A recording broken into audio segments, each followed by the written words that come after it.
Welcome to Burlap Teachers. Enjoy the video. You begin by confirming ownership and timing, because recovery hinges on account permissions and the deletion window.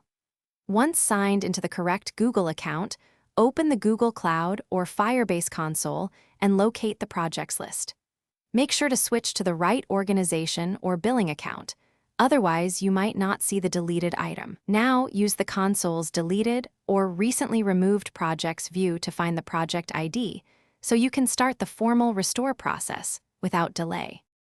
Once you find the deleted project, click its entry and choose Restore. This triggers permission checks and may require re-enabling billing or OAuth consents.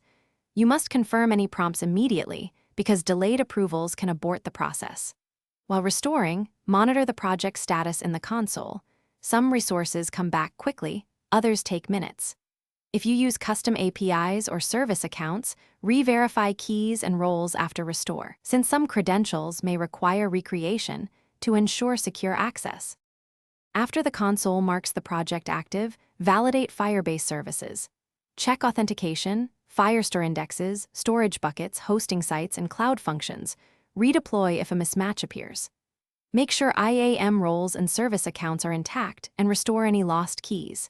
If you hit errors, collect timestamps, project ID, and admin audit logs, then contact Google support quickly because the deletion window matters. One key tip: if restoration fails, preserve logs and act fast. Waiting reduces. Thanks for watching. Consider subscribing if this video helped you.